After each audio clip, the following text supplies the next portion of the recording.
Today, we're going to pull back the curtain on a massive, life-saving industry that's pretty much hiding in plain sight. It's a story that involves big money, cutting-edge medicine, and, well, a vital resource that comes directly from millions of us. Think about this. Every single year, millions of lives depend on therapies made from one single, irreplaceable thing. It's a product that, with all of our amazing technology, we literally cannot manufacture in a lab. It has to come from the human body. So that raises some big questions, right? How does this whole global system actually work? Who's making money from it? And what's the hidden cost of an enterprise that saves so many lives? Well, let's dive in. Okay, so to really get a grip on this industry, we first have to understand the product itself. People in the business often call it liquid gold. And trust me, it's for a very good reason. We are talking about human plasma. And here's something that might surprise you. Plasma isn't just a small part of our blood. It's the majority of it. About 55% of your blood's total volume is this pale yellow liquid. It's basically the superhighway that carries all your red and white blood cells around. But here's the thing. The real value isn't the liquid itself. It's the incredibly complex proteins floating inside it. Through a high-tech process called fractionation, this raw plasma is transformed into something called plasma-derived medicinal products, or PDMPs for short. And we're not talking about just any old medicines here. For a lot of patients, these are the only option. We're talking about things like immunoglobulins for people with weakened immune systems, albumin for serious trauma and burn victims, and clotting factors that are an absolute lifeline for patients with hemophilia. For many of these conditions, there are just no synthetic alternatives. It's this or nothing. So how does this raw biological material actually get from a donor's arm into a vial of medicine sitting in a hospital?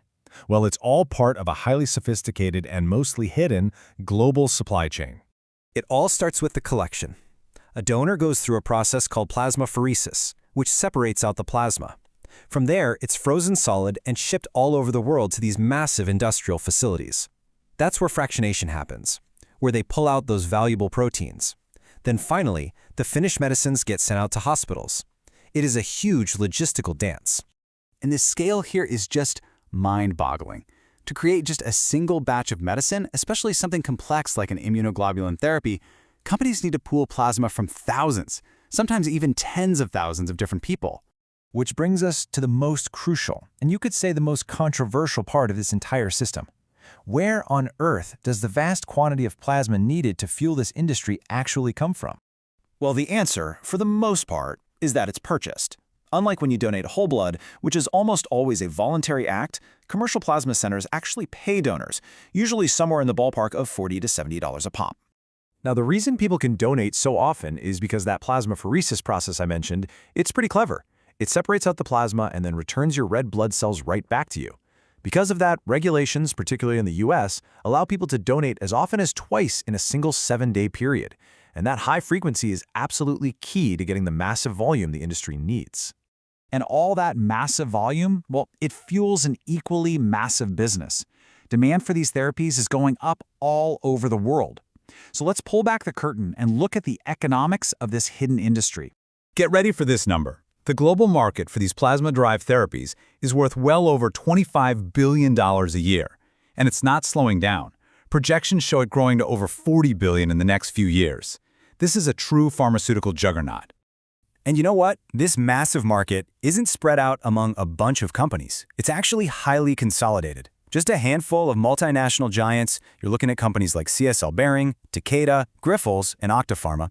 They pretty much control the entire thing, from the collection centers all the way to the final product. But here's the kicker. Look at where all this raw material comes from. The geographic imbalance is just incredible.